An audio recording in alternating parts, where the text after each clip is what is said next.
नमस्कार, सोनाली रसोईमध्ये तुम्हा सर्वांचं मनापासून खूप खूप स्वागत आहे। आणि हा पहा, दाजीला महालक्ष्मी आईला कोंबडा कापतात आणि अशा तऱ्हेने कोंबडा कापून आणलेला आहे आणि त्याचं आता मटण बनवायचं आहे देवाला निवेद दाखवायसाठी।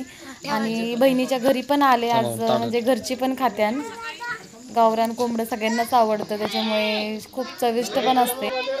तर अशा तऱ्हेने दाजी बारीक तुकडे करून घेणार आहेत आणि मला आणून देणार आहेत। आता अशा तऱ्हेने मी बघितलं नाही, पण मी करायला घेतलेलं आहे हातामध्ये।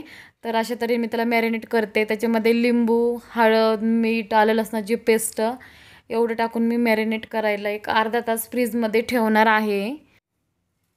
फ्रीजमध्ये अर्धा तास मॅरिनेट केलं तर खूप छान शिजलं जातं आणि शिवाय पटकन शिजलं जातं। मेन म्हणजे मॅरिनेट केलं की चव पण खूप छान लागते आणि ह्याच्यामध्ये जर दही टाकलं तर एक नंबर चव लागते। तर अशा रीतीने आपल्याला थोडंसं वाटण पण काढायचं आहे। तर मी हे वाटण काढलेलं आहे आणि थोडंसं काही वाटलेलं आहे, तर दाखवायचं राहिलं होतं। आता आपल्याला तर माहीत असतं आपल्याला मटणाला काय लागत असतं। तर अशा तऱ्हेने मी कुकरमध्ये कांदा परतायला ठेवलेला आहे, त्याच्यामध्ये थोडीशी हळद टाकूया आपण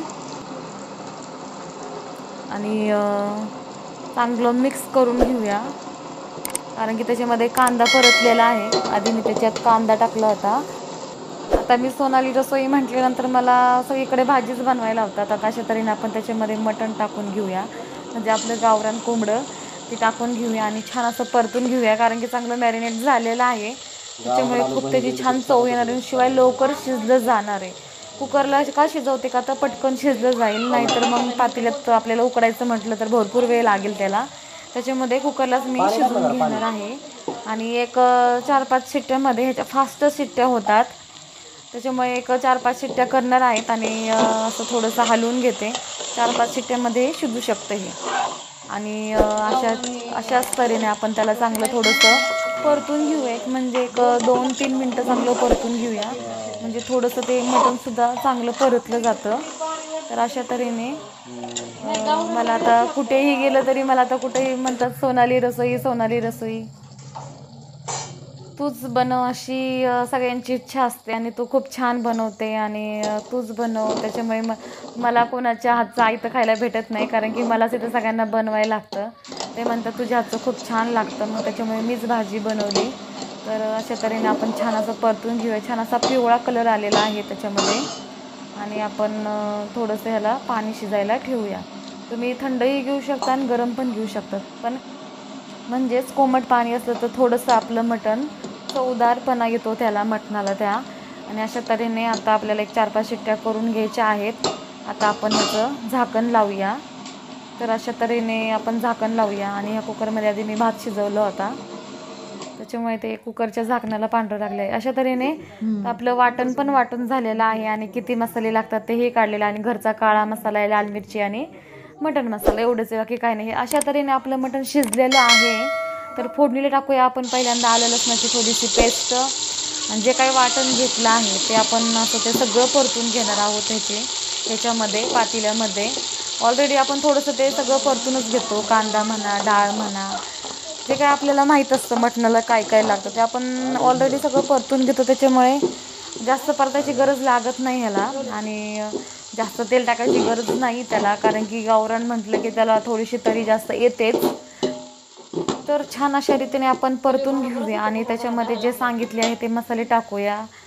लाल मिरची, परत काळा मसाला आणि आपला मटण मसाला एवढं टाकलं तरी तुमची खूप छान अशी भाजी चव देईल।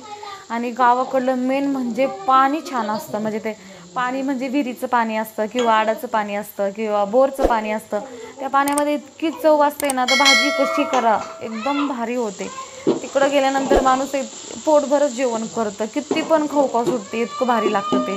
तर अशा तऱ्हेने आपण हे वाटण छान असं परतून घेऊया आणि मग त्याच्यामध्ये आपण जे आपण शिजवलेलं मटण आहे ते नंतर आपण टाकणार आहोत त्याच्यामध्ये। तर चांगलं एक 5 ते 6 मिनटं चांगलं असं परतून घ्यायचं, चांगली अशी त्याला छान अशी तरी सुटते आणि शिवाय अजून चवदार मस्त लागते। हे पहा, अशा तऱ्हेने छान असं परतून घेतलेलं आहे आपण। आणि जे उकडलेलं आपलं मटण आहे ते मी थोडंसं बाजूला काढलं आहे मुलांसाठी, आणि जे काही शिल्लक आहे ते मी आता पातेल्यामध्ये टाकलेलं आहे। तर अशा रीतीने आपल्याला जेवढं पाणी त्याच्यामध्ये टाकायचं आहे आपण टाकू शकता। आता आमची माणसं खाणारी, माझ्या बहिणीची फॅमिली, आमची फॅमिली, आमच्या घरामध्ये 9 जण राहतात, त्यांच्या घरात पण बरेच आहेत. तर त्या एवढ्यांसाठी मला एक मोठं कमीत कमी 3-4 लिटर, मला 3 लिटर 4 लिटर पाण्याची मला भाजी बनवायला लागली. त्यामुळे खूप छान अशी सुंदर अशी भाजी होणार आहे. आणि छान अशी त्याला तरी येईपर्यंत सुद्धा इथं थोड्या वेळ परतायचं, कारण की लगेच इथं तुम्ही पाणी ओतू नका. आणि आपल्याला ह्याच्यामध्ये आत्ता इथं पण आपल्याला गरम पाणीच ओतायचं आहे, म्हणजेच कोमट पाणी. जास्त गरम नाही केलं तरी चालेल.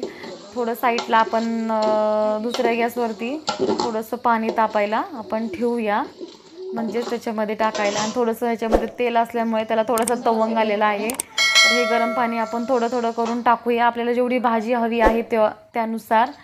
आणि खूप छान असा वास पण सुटलेला आहे मस्त घरामध्ये.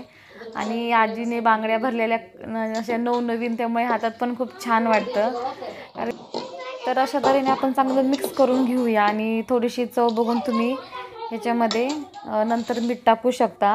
आणि आपलं हे मटण शिजत म्हणजे पूर्ण शिजलेलं आहे, त्याच्यामुळे काही जास्त वेळ लागणार नाही. एक 5 ते 6 मिनटं आपण चांगलं उकळी येऊन द्यायचं. तर अशा तऱ्हेने आपण चवीपुरतं मीठ टाकूया. आणि मीठ कधीही कमीच टाकत जा, खारट कधीच खाऊ नका, नेहमी अळणी खात जा. तर आपली भाजी रेडी आहे. आणि तर भेटूया पुढच्या व्हिडिओमध्ये. आणि माझा हा शेवटपर्यंत व्हिडिओ बघितल्याबद्दल मी तुमची खूप आभारी आहे. धन्यवाद. रामकृष्ण हरी.